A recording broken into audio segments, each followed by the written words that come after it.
Si tu t'intéresses à l'investissement depuis quelque temps, tu t'es sûrement déjà posé cette question. Par quoi commencer? Parce qu'aujourd'hui, on entend parler d'investissement partout. Sur YouTube, sur les réseaux, dans les discussions entre amis. Immobilier, bourse, crypto, business. Et paradoxalement, plus il y a d'informations, plus c'est difficile de savoir quoi faire.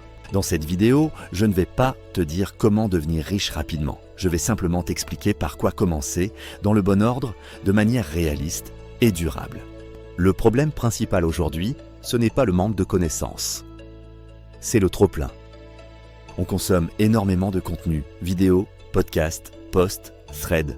Mais souvent, ce contenu est décousu. Chacun te parle de son investissement préféré sans te dire si c'est adapté à ta situation. Beaucoup de débutants cherchent le meilleur investissement possible, celui qui rapporte le plus vite. Mais cette approche est souvent une erreur, parce qu'il n'existe pas un meilleur investissement universel. Il existe surtout un bon investissement au bon moment pour une personne donnée. Avant même de parler de placement, il faut revenir à quelque chose de très simple. Ta situation personnelle, ton revenu, tes charges, ton mode de vie. Investir sans comprendre ça, c'est avancer à l'aveugle. Pose-toi calmement ces questions. Combien je gagne chaque mois? Combien je dépense réellement? Combien je peux mettre de côté sans me mettre en difficulté? Il n'y a pas de bonne ou de mauvaise réponse. Il y a juste ta réalité à un instant donné. Prenons un exemple très concret. Tu gagnes 2000 € par mois. Une fois toutes tes charges payées, il te reste environ 200 ou 300 €. Ce montant, aussi modeste qu'il puisse paraître, est déjà une base d'investissement. Le problème, ce n'est pas le montant, c'est de ne pas l'utiliser intelligemment. Avant d'investir cet argent, il y a une étape incontournable, l'épargne de sécurité. C'est l'argent qui te protège. Une panne de voiture, une dépense imprévue, une période plus compliquée.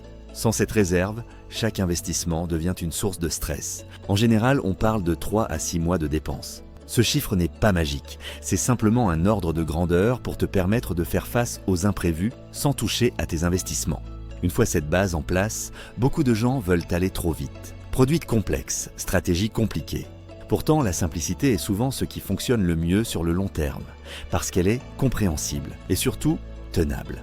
Commencer avec de petits montants n'est pas un échec, c'est même souvent une excellente chose. Tu apprends sans pression, tu observes tes réactions, tu construis des habitudes. Et avec le temps, ces habitudes font toute la différence. Pour beaucoup de personnes, un chemin logique peut être le suivant. D'abord comprendre les bases de l'investissement financier, ensuite investir régulièrement et seulement après envisager des projets plus lourds comme l'immobilier ou l'entrepreneuriat. Aller trop vite en investissement conduit souvent à des erreurs coûteuses. Prendre son temps, ce n'est pas être en retard, c'est se donner plus de chances de réussir. Sur cette chaîne, l'idée n'est pas de te dire quoi faire, mais de t'aider à comprendre pour que tu prennes tes propres décisions en connaissance de cause. Investir, ce n'est pas un sprint, c'est une construction progressive faite de patience, de discipline et de compréhension. Si ce type de contenu t'aide, tu peux t'abonner à la chaîne. On avancera étape par étape, simplement.